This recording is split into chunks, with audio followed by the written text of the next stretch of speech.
Oi, oi! Meu nome é Karina, esse é o Bucarina e hoje eu vou falar para vocês sobre todas as minhas leituras do mês de julho.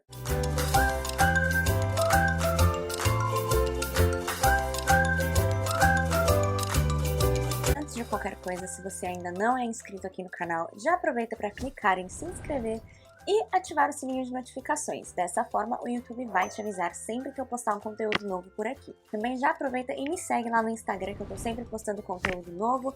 Tem resenhas, tem reels, tô sempre nos stories também pra gente conversar. E vamos lá, né? Então, mês de leitura. Julho pra mim sempre trouxe aquela vibe de férias escolares e que eu lia muito mais. Mas assim, né? Eu não tô mais na escola, então não tem férias, né? Mas mesmo assim, foi até agora o meu melhor mês de leitura. Eu consegui ler muita coisa, inclusive consegui terminar toda a minha TBR e acrescentar mais livros. Então eu vou falar pra vocês na ordem que eu li. Então o primeiro livro que eu li foi no Kindle, que eu finalizei, né, pelo menos foi no Kindle, no dia 3 de julho. Teve a Maratona 24 Horas No Sleep, lá do canal Resenha dos Sonhos, e eu participei, então fiquei as 24 horas lendo. Tem vlog aqui no canal, e eu consegui ler 2 livros nesse dia, fiquei super contente. E o primeiro deles foi Onde Está Daisy Mason, da Kara Hunter. E esse livro foi muito legal, foi uma ótima escolha para começar, porque começou de madrugada, né, meia-noite, eu tava já meio capotada, eu sinto muito sono.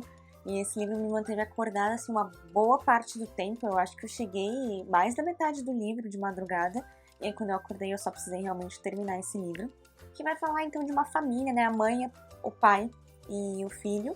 E a filha, que estavam em uma festa ali, fogos de artifício e tal, todo mundo fantasiado, e essa garota some sob os olhos de todo mundo e ninguém viu nada, ninguém sabe pra onde ela foi, ninguém tem nenhuma pista. E o livro todo ele é muito interessante, você fica duvidando das pessoas, principalmente dos pais, porque eles têm atitudes muito estranhas, eles são muito esquisitos, sabe? Então eu tava o tempo todo movida, assim, a minha leitura era muito movida pelo ódio que eu sentia da mãe, porque ela era uma personagem muito difícil. Enfim, o final ele foi bem fechadinho, bem legal, mas mesmo assim, o epílogo conseguiu me surpreender, sabe? Eu não tinha conseguido imaginar aquele final, então foi bem surpreendente. E no mesmo dia eu também li Aqueles que Me Desejam a Morte, do Michael Kurita. Pra Daisy Mason eu dei 4 estrelas. Aqueles que Me Desejam a Morte então finalizei no mesmo dia, mais à noite, e acabei também dando 4 estrelas. Eu achei o ritmo dele, comparado com Daisy Mason, um pouco mais lento, então eu demorei mais tempo pra engatar no livro e conseguir engrenar essa leitura, né? Mas é um livro, assim, totalmente diferente. Ele também é um suspense, mas ele é mais uma perseguição. Então eu ficava o tempo todo, assim, nervosa, sabe? A flor da pele com o que estava acontecendo. Vai falar de um garotinho, então, que... Um garotinho, né? Um adolescente. Que ele acaba presenciando um crime e se torna a principal testemunha. Então ele tem que se esconder, né? Porque essas pessoas cometeram o crime e estão atrás dele. Mas ele não quer, ele, a família, enfim, todos optam por não colocar ele em um programa de proteção à testemunha somente, porque isso ainda deixa ele no sistema e as pessoas conseguem encontrá-lo. Então ele é mandado para um casal que mora assim numa região mais deserta, de montanhas, e esse cara, né, esse casal, o homem, ele dá um tipo de curso de sobrevivência, ele pega vários garotos, assim, delinquentes, garotos desviados e coloca ali naquela casa pra ficar na mata, aprender sobrevivência e tentar dar alguma coisa, assim, pra eles se interessarem e melhorarem. E aí, esse garoto, então, é mandado pra lá com uma nova identidade, que nem o casal sabe, porque eles acham que dessa forma ele vai estar mais seguro. Basicamente a premissa é essa, mas ela envolve muitas outras coisas, tem assim, o garoto, o casal e uma mulher, assim, que são meio que o centro, né? Mas eu gostei muito e os vilões, eles são muito caricatos. Pra quem joga videogame e já jogou Nier Automata, eu achei esse casal, esses irmãos dos vilões muito parecidos com o Adão e o Eva de Nier Automata. É o Eva mesmo, tá? Não preciso me corrigir. Muito parecidos. Eu ficava o tempo todo que eu li os diálogos dele pensando, meu, são eles. Então eu não conseguia imaginar de outra forma. Mas eu gostei bastante. E esse aqui, ele é um suspense com uma carga emocional maior, então no final eu me emocionei realmente, o olho me encheu de lágrima, e eu estou muito animada para assistir o filme que tem a Angelina Jolie. Eu imaginei ela no papel da esposa, mas na verdade ela é a Hannah. Então eu o livro inteiro imaginando ela no papel da esposa e não era ela. Enfim, mas também foi uma leitura muito legal. Esses 2 livros são da editora Trama. Depois, o próximo que eu li foi o volume 18 de Promised Neverland, que está ali se aproximando do final, né, do último volume, do fechamento ali da história. E eu não sei o que eu estou achando. Todo mundo está falando muito mal desse final, né? todo mundo mete o pau nesse final de Promised Neverland. Então eu já tô esperando algo ruim. Então assim, do jeito que a história tá caminhando, eu tô criando uma teoria de como pode ser ruim. E aí na minha cabeça, tipo, beleza, assim vai ser ruim. Mas e se for pior do que o que eu tô imaginando? Depois eu li Rosie Matter, do Stephen King. Esse aqui eu li em um projetinho de leitura com o Clube Namanita. LC King com Namanita, se eu não me engano é esse o nome. E eu gostei muito desse livro também. E ele vai falar de uma mulher, então, que ela vive um relacionamento abusivo há 14 anos com o marido dela, que é um policial. Ela se chama Rose e ele se chama Norman. E um dia ela acorda e ela vê uma gotinha de sangue no travesseiro dela. E ela começa a entrar em pânico, pensando em tudo que ela vai ter que fazer pra esconder aquela gotinha de sangue pro marido dela não explodir com ela. E aí tudo aquilo é demais e em um ímpeto assim de coragem e impulsividade ela resolve ir embora. Só que obviamente o cara não vai deixar ela partir assim tão fácil, né? Então é uma história que também me deixou a flor da pele com essa perseguição, sabe? Em momentos que os dois estavam muito perto e não sabiam, eu ficava tipo, meu Deus. Porque ele joga umas frases do tipo, foi a última vez que ela viu tal pessoa viva. E aí você já fica, meu Deus, sabe? Ele tem muito esse recurso nos livros que você fica nervoso já com a possibilidade do que vai acontecer. Ele também deixa muitas das violências do Norman no ar para a interpretação do leitor. E eu não sei se isso é bom ou ruim, porque se ele descrevesse seria muito descritivo. Mas quando ele não descreve, parece que é pior, porque a nossa imaginação leva mais longe. Enfim, gostei muito do livro, também me emocionei. Ele tem umas partes, assim, até o pessoal tava discutindo no grupinho, que são um pouco mais viajadas, né? Ele tem um elemento sobrenatural, que foi, por sinal, a única coisa que eu não gostei muito nesse livro. Porque eu queria um embate final mais realista. Mas o final do livro, ele envolve muito elemento sobrenatural. E aí, isso eu não gostei tanto. Por isso eu dei 4 estrelas pro livro. Gostei bastante da escrita da autora aqui nesse livro. Gostei bastante do livro. E aí, em e-book também, eu li O Vermelho, Branco e Sangue Azul, do Casey McQuiston, que é um livro LGBT. E vai falar sobre o filho da presidenta dos Estados Unidos e o príncipe da Inglaterra. E eles acabam se envolvendo aí num romance. E é um livro muito fofinho. Esse eu li em um grupinho de leitura, um clubinho de leitura com os meus amigos. Foi super divertido. Eu tava com uma expectativa, assim, meio baixa pra esse livro, porque eu imaginei que era YA. Eu até comentei na minha TBR. Mas ele não é. Ele é um pouco de New Adult e inclusive tem cenas hot, então fiquem ligados, né? Maiores de 18 anos. Mas é muito fofinho, gente. Eu amei esse casal, eles são muito tchutchuquinhos, muito amor. E eu dei 4 estrelas pra esse livro porque no final, eles envolvem muita política nesse livro, mas no final tinha o conflito do casal, que é tipo o foco do livro, né? Um livro de romance. E aí a gente não ia resolver o problema do casal porque eles estavam falando de política e montando discurso, enfim. E aí isso me saturou um pouquinho, sabe? Tava meio de saco cheio de ouvir da política e tal, e eu queria só que eles se resolvessem logo. Então esse foi o motivo de eu ter tirado uma estrelinha aí desse livro, mas gostei muito, amei esse casal, estou shippando demais, eles são muito fofinhos. Eu li o segundo volume de Descender, do Jeff Lemire. Eu li o primeiro acho que no mês passado. E é uma história de inteligência artificial, basicamente. Não tem muito o que falar, os 2 volumes são bem curtinhos, mas eu gostei bastante desse segundo volume. Eu gosto muito do traço do Jeff Lemire, e nessa história, nesse segundo volume, eu também consegui até me dar uma leve emocionadinha. E estou animada para próximos volumes, né? Em seguida, eu li o 6º volume de Jujutsu Kaisen. Eu nunca sei falar, gente. E estou amando. Esse aqui é um volume também que eu já tinha visto, né? É um dos jogos de intercâmbio e é um dos meus arcos, assim, favoritos dos jogos. Eu gosto muito. E esse aqui em específico, né, que tem o Todo e o Itadori lutando juntos. Eu gosto muito. O Todo é um dos melhores personagens também. Eu acho ele muito engraçado. Então, obviamente, eu gostei bastante aqui deste volume. Aí, no dia 9, eu li 2 volumes de Chainsaw Man. Esse é novo, tá pra sair aí o anime e eu estou bem animada. Eu já ouvi muita gente falando dele, então quando eu fui na minha lojinha favorita de mangás, que é a Anime Hunter, lá na Liberdade, e vi esse aqui, eu perguntei pro vendedor, ele explicou um pouco da história e eu fiquei tipo, porque tá todo mundo falando realmente dele. E eu achei as capas muito bonitas, elas têm esse fluorescente atrás. Assim, são histórias, tá escrito aqui, eu tava procurando citada, para maiores de 18 anos, porque tem nudez e sexo e etc. Mas eu fiquei muito interessada. Basicamente é a história de umas pessoas, né, que são caçadores ali aqui ele fala demônios, né? Então meio Demon Slayer, Jujutsu, ele tem uma vibe meio Jujutsu, até inclusive acho que o anime é pelo mesmo estúdio, enfim. E aí tem esse cara aqui então que é o Denji, o personagem principal, e ele trabalha então caçando esses demônios mais pra pagar uma dívida. Então ele é muito pobre, ele não tem dinheiro pra comer, não tem dinheiro pra nada. E ao lado dele ele tem um cachorrinho demônio, que é meio cachorrinho meio serra elétrica, que eles acabam se salvando, né? E aí ele trabalha junto com esse demoninho, vamos dizer assim. E aí um dia esses caras, por quem ele está devendo, resolvem que eles não precisam mais dele e só matam o cara. E aí nesse momento que ele tá morrendo, esse animalzinho entra dentro dele e eles se fundem, o demônio e o Denji. E aí ele vira, né, o Chainsaw Man. É isso. É muito interessante. Eu achei muito engraçada essa história.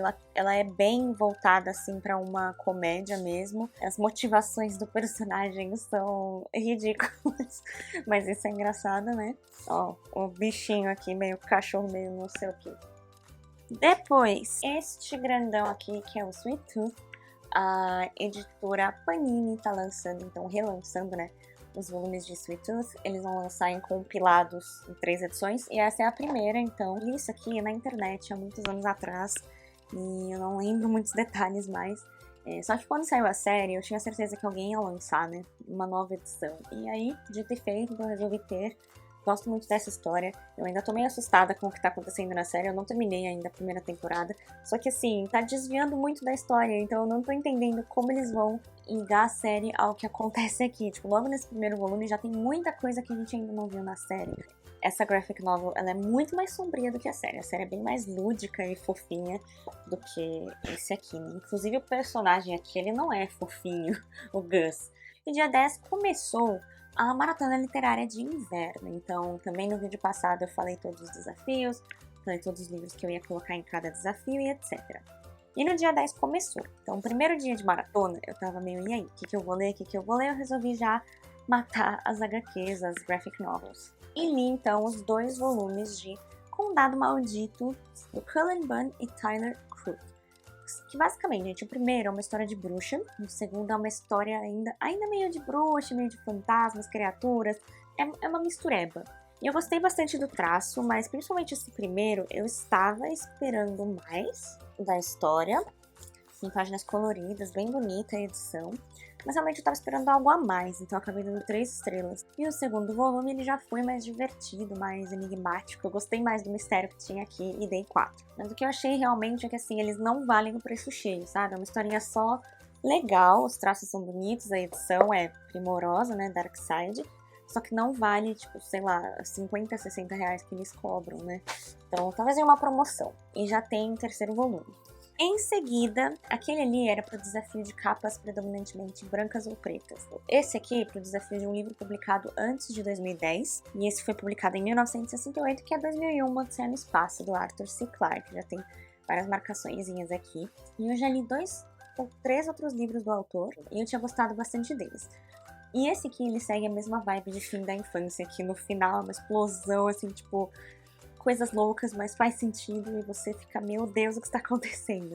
Mas gostei bastante. Basicamente é a história, então, de um monolito, né, um monolito, uma coisa preta, assim, que puxa luz, etc, aparece na Terra, primeiro na época dos Neandertais ali, né, homens das cavernas, e ninguém sabe o que é, mas essa coisa começa a conduzir experimentos nos homens das cavernas, fazendo eles tocarem as pontas dos dedos, etc, enfim, coisas que eles não entendiam muito bem. Mas com isso, esse monolito acabou ajudando eles e dando ferramentas, sabe? Tipo, a primeira ferramenta que eles conseguiram matar um animal veio por conta desse monolito. Enfim, anos depois, evolução, tudo bonito, homens já chegam na Lua e eles acham um monolito na Lua também. Então, né, eles começam a investigar o que é isso, o que tá acontecendo. E eu não quero dar muitos detalhes além disso, mas é muito, muito legal, sabe? Tem aquela dose de suspense que tem nos outros livros do Clarke também. Eu também dei 4 estrelas. Tem a ver, assim, né, então com vida fora da Terra, seres inteligentes no espaço e o humano, né, que acha que consegue desbravar tudo. Também tem uma parte mais de inteligência artificial dentro da nave deles, que me lembrou muito Illuminae. Esse livro, apesar de ter sido um livro que eu li depois de ter lido muitos outros sci-fis, eu consigo ver que ele inspirou muita coisa, incluindo Illuminae, sabe? Toda essa vibe de máquinas se voltando contra os outros, de extraterrestres conduzindo experimentos.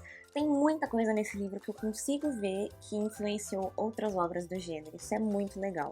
Aí no dia 19 eu finalizei Torto Arado, do Itamar Vieira Jr., foi uma leitura conjunta com o LC das Migas. E esse, na verdade, ainda nem rolou a discussão, vai rolar a discussão ali no começo de agosto. Mas eu terminei ele bem antes, ele também estava nos desafios. Enfim, que ele cumpre o desafio, um livro com vários elogios, mas que você sempre teve suas suspeitas sobre gostar. E eu coloquei ele nesse desafio porque livros com muita carga histórica, que eu imagino que sejam muito densos, eu fico meio com medo de demorar muito pra ler, ficar de saco cheio da história, mas não aconteceu. Esse livro, ele é muito fluido, muito rápido de ler, e os personagens, eles te envolvem, te interessam, você tem muita empatia por eles. Basicamente vai falar de uma época, então, a escravidão não estava abolida, mas era aquele negócio, né? Tá bom, você não é meu escravo, mas se você quiser trabalhar aqui, não vou te pagar. É tipo isso, você pode trabalhar aqui em troca de morar no meu terreno, mas com uma casa construída de barro, não pode ser nada muito permanente, sem alvenaria. E é isso que a gente tá vendo aqui nessa família, né? Tem a mãe, o pai, a avó e as duas meninas, assim, o principal, eles têm irmãos também. Logo no começo da história, as meninas, elas estão ali mexendo na mala da avó delas, sem permissão. Elas encontram uma faca muito bonita, ela tem um cabo de material, assim, muito rico, né? E elas ficam curiosas, curiosidade de criança, elas querem saber qual é o gosto da faca e colocam na boca. Enfim, as duas se cortam, mas uma delas perde a língua. Isso é, tipo, o básico da história, tá? Não chega a ser um spoiler. E uma delas perde a língua e, com isso, a capacidade de falar. Então, as duas se unem ainda mais. Eu acho que elas têm 1 ano de diferença. Elas se unem ainda mais porque a irmã, que não consegue falar, ela é sempre auxiliada pela que consegue. Então, ela não fala mais, mas a outra tem uma ligação tão forte com ela que ela consegue saber o que a irmã precisa, o que a irmã quer comunicar. E elas ficam, né, juntas assim, uma falando pela outra. Mas é óbvio, chega um momento em que essa irmã, que ainda consegue falar, ela quer seguir a vida dela, ela quer sair dessa fazenda em que eles estão e procurar uma vida melhor. E a gente entra nesse embate, né? E aí? Vai largar a irmã pra trás? A gente segue a vida dessas meninas desde criança até bem velhas. O que acontece dentro dessa fazenda. Então, ao mesmo tempo que a gente tá seguindo a família, os acontecimentos e etc., a gente também tá seguindo esse contexto histórico, né?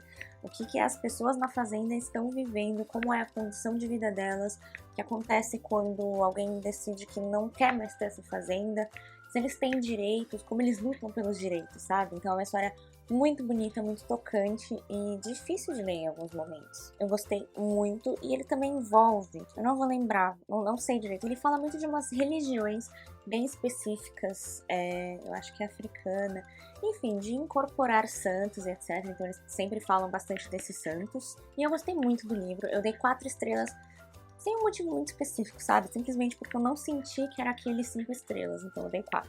Depois eu li o 16º volume de I Am a Hero, fiquei muito chateada.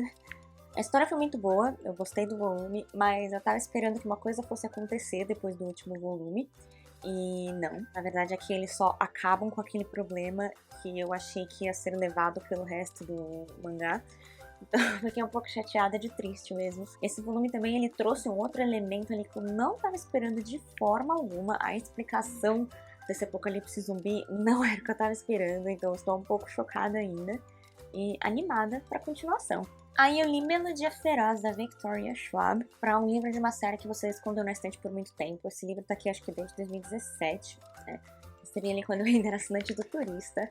E, enfim, deu a hora dele, né? Eu falei, meu, vamos tirar isso daqui. E eu gostei muito. Como vocês podem ver, ao longo do mês, as minhas leituras, elas ficaram muito em 4 estrelas, 4 estrelas, 4 estrelas. Eu tava tipo, gente, e aí? Não vai ter nenhuma leitura perfeita. E esse aqui não foi perfeito, mas eu dei 4,5, porque foi muito incrível. Eu fiquei pensando por que eu não li esse livro antes, sabe? Ele tem uma fantasia muito diferente de tudo que eu já vi, onde, basicamente, a violência cria monstros. Então, sempre que alguém comete um ato de violência, aí tem seus níveis, né? Tipo, um nível massacre, um nível uma luta de rua, enfim. Cria esses monstros. Corsais, Malchais e Sunais, ou Malkais, não sei. Então cria esses 3 tipos de monstros. Malkais e os Corsais, eles são os mais comuns e aparecem em todo lugar. e os Sunais são mais difíceis, ninguém nunca encontrou um assim pra estudar, né? E essa cidade que eles moram, ela é dividida entre norte e sul. Em um dos lados a gente tem a Kate e o pai dela, que eles cobram pela proteção. Então o pai dela tem esse exército de súditos, basicamente montados por corçais, e ele cobra das pessoas para que elas fiquem protegidas e os monstros não as ataquem. E do outro lado, a gente tem o Flynn, que ele não cobra, né? Ele simplesmente quer uma harmonia, uma paz entre as pessoas e todos se ajudam, tanto eles quanto os moradores da sociedade, a combater esses monstros para se manter em paz. Então a gente tem esses dois lados. E um tempo no passado houve uma luta entre esses dois lados que acabou com muitas mortes e eles entraram nesse acordo de dividir a cidade no meio. Porém, todo mundo acha que isso não vai durar muito tempo, né? Que vai ter um novo embate. E uma coisa sobre o Flynn é que ele tem 3 filhos. E os 3, na verdade, não são filhos de sangue, são Sunais. Esses que são tão diferentes, né? Eles são geralmente formados por uma violência muito grande, então bombardeios, massacre escolar, e é assim que eles surgem. É muito legal, gente. Por exemplo, esses aqui, eles conseguem matar, então, esses Sunais através de música, né, através de som. Então, o nosso personagem que a gente segue aqui, além da Kate, que é a filha do cara lá, do Harker, é o August Flynn, e ele é um Sunai que está sendo mandado para a mesma escola da Kate, para ficar de olho nela, para saber se vai vir essa revolução aí ou não. E essa é a premissa básica, mas eu gostei muito desse livro, ele é muito incrível, inclusive quero já dar sequência e cumprir o segundo na Prime Day. E eu estou muito animada, pensando por que eu não li esse livro antes, gente, né? Muito bom mesmo. Aí eu li no Kindle Evidence of the Affair, da Taylor Jenkins Reid. Eu peguei o Kindle Unlimited naquela promoção do Prime Day e não li nada, né? E aí eu vi que tinha esse livrinho dela e resolvi ler. É um livro todo epistolar, então de cartas, trocadas entre uma mulher que descobre que o marido tá traindo ela, e aí ela entra em contato com o marido dessa mulher, né? Que tá com o marido dela. E eles começam a trocar cartas entre si, conversando sobre esse affair, né? Expondo as coisas, contando o que eles conseguem descobrir, sem avisar seus cônjuges do que tá acontecendo, né? E é muito divertido, tipo, eu me peguei muito entretida e apegada nesses personagens, querendo saber pra onde eles iam, e foi muito legal. É um livro bem rapidinho, bem curtinho, acho que tem 86 páginas, então é muito suave, bem tranquilo de ler. Eu me diverti bastante, então eu acabei dando 4 estrelas pra ele. Aí, gente, nessa parte aqui, né, que eu tava lendo Evidence of the Affair, eu já tava com uma vibe, tipo, nossa, última semana, não vou conseguir ler mais nada.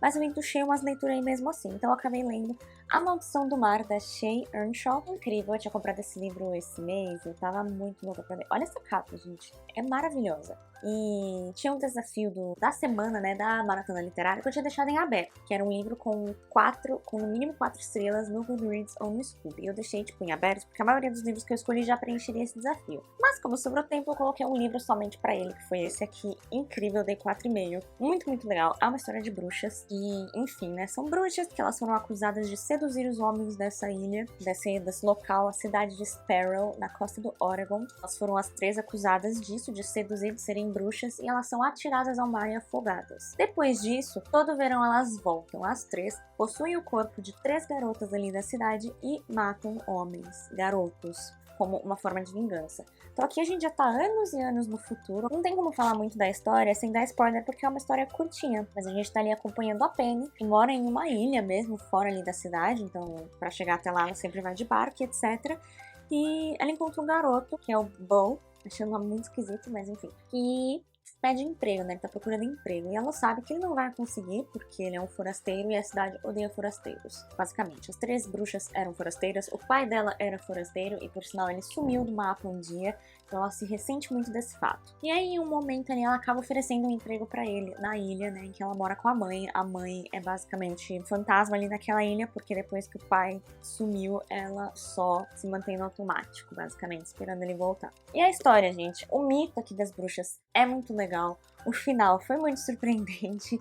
Gostei muito, me apeguei muito também ao Bo, a Penny, que me incomodou um pouquinho no final e que me fez dar 4,5 estrelas pra esse livro, e não 5, foi realmente, assim, só um detalhezinho no final que eu não curto.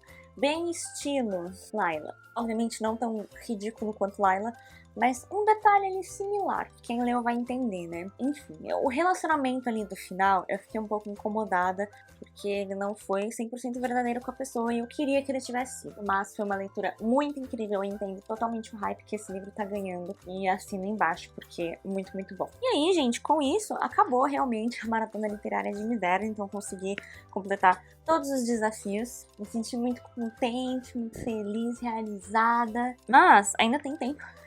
Inclusive hoje é o último dia do mês, dia 31. Ainda consegui fazer algumas leituras, como por exemplo, Paraíso Perdido, do John Milton. Nessa edição aqui, as ilustrações eu acho é Pablo Alcaide, e é basicamente uma adaptação do clássico Paraíso Perdido, de John Milton, em versão HQ, que é a história clássica, né? Adão e Eva no paraíso, Lúcifer caindo do céu e tentando os dois para atingir Deus. É muito legal, a adaptação aqui tá incrível, eu gostei muito dos traços, eles são bem rústicos, sabe? Mas eu gostei muito e é emocionante, gente. Essa história aqui eu tava lendo, tipo, meu Deus, não consigo parar. Muito legal, gostei bastante mesmo dessa edição. É assim, bem de colecionador, sabe? Uma das coisas mais bonitas que eu tenho na minha estante, com certeza, é essa graphic novel. E eu recomendo demais. Eu gostei muito da representação. Eu gostei muito do Anjo Miguel aqui, como ele é representado. Enfim, gente, aí a última semana, assim, pós-maratona, eu queria dedicar a ler o Intrínsecos, né? Que também faz parte ali das minhas metas. E eu sorteei e tirei A Segunda Vida de Missy, da Beth Morey. E, gente, eu não tava dando nada pra esse livro, porque, inclusive, muitas pessoas eu via resenhando muito mal ele, falando que não era um livro muito bom, que não gostou de ter recebido nos Intrínsecos, então a minha expectativa tava no chão. E eu fui muito surpreendida, foi um 4,5 estrelas também, porque a história é muito tocante, ela começa muito densa, muito pesada, que vai falar basicamente de uma senhora que os filhos já saíram de casa, o marido não tá mais presente, e ela tá ali pensando, meu, o que eu faço da minha vida, sabe? Eu não tenho nada pra fazer, eu não tenho pelo que levantar, não tenho o que viver. Então ela começa de uma forma muito tensa, mas aí uma cachorrinha aparece na vida dela e muda tudo. Basicamente a premissa é essa. E a história me pegou realmente de surpresa, o final conseguiu me surpreender, eu consegui até chorar um pouquinho no final. E o mais legal desse livro é que a personagem, ela é muito relacionável, a Missy. Porque ela tem um passado em que ela cometeu muitos erros, que ela não foi uma pessoa totalmente boa, ela mentiu muito, mas você consegue se relacionar com ela, você consegue entender por que ela fez o que ela fez, e principalmente no presente, você se apega muito à personagem e quer que as coisas deem certo, sabe? Então, gostei muito da história, fiquei muito surpresa realmente, e mais uma vez, né, a vida mostrando que a gente não pode confiar 100% na opinião de outras pessoas, né? Tem que ler realmente e ver o que você vai achar, e eu gostei bastante dessa leitura, estou bem satisfeita. E é isso, gente. Então, como vocês podem ver, eu consegui ler muito esse mês, estou muito feliz e um pouco assustada também, porque por conta desse sucesso de leituras, eu fiz uma TBR pro mês que vem que não é tão sucinta, né, que não é tão realista. Então, tô com um pouquinho de medo, né, de falhar miseravelmente. Então fiquem de olho também no vídeo de TBR. É isso então, se você gostou desse vídeo, não se esquece de dar o joinha para ajudar aqui na divulgação do canal. Comenta aqui embaixo se você conseguiu cumprir a sua TBR desse mês e qual desses livros que eu comentei você tem mais interesse. E obrigada por assistir esse vídeo até aqui. A gente se vê no próximo. Tchau, tchau!